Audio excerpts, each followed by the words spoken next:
So I hope you guys have enjoyed these fights. Now let's get into the gritty details about how these ELO rankings work exactly. So some of you watching might be familiar with how ELO systems work. It's actually a classification system. 1000 to 1300 is generally where beginners are, developing players.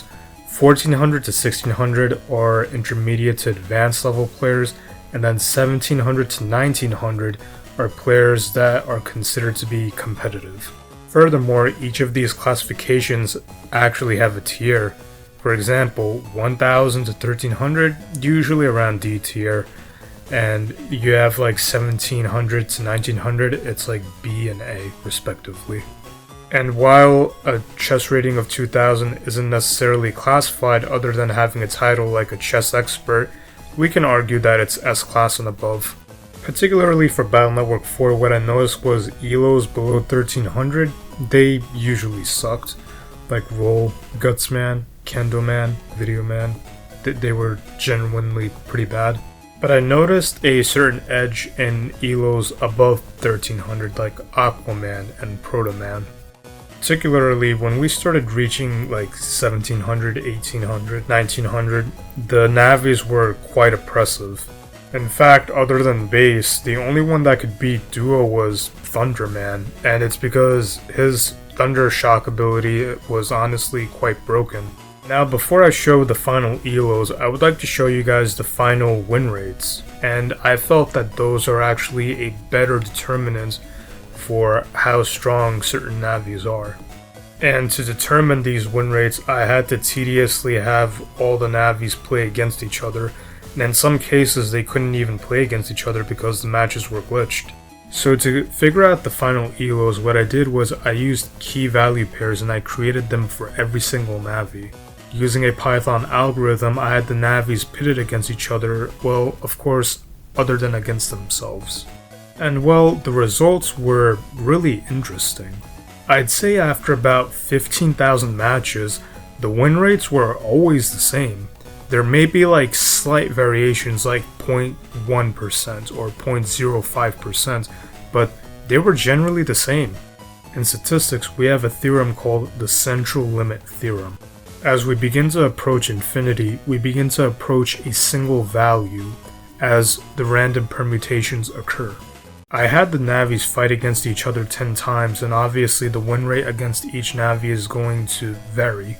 Once the algorithm is done running, what we essentially get is a flattened value. For some navis, this value doesn't change their overall win rate, but for other navis, it does change their overall win rate. And while the win rates pretty much never change, the elo ratings can actually change quite a bit because elo is based on who you're paired against. So these are the final win rates.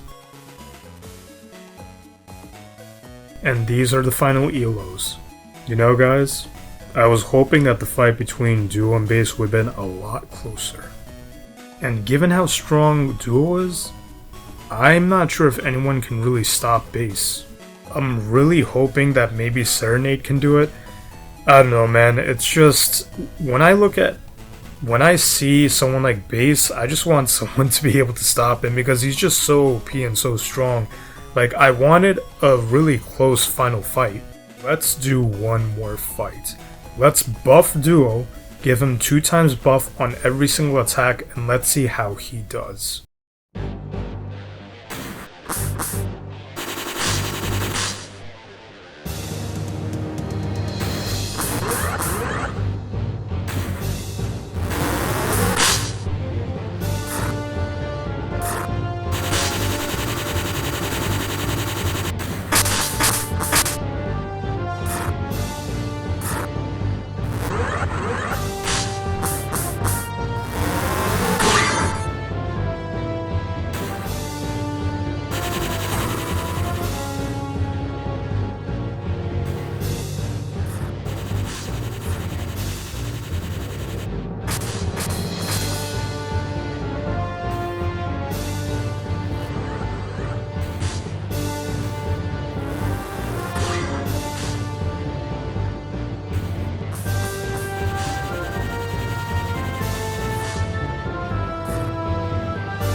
Yeah, that went about as well as I didn't think. All of Duo's attacks had been buffed 2x.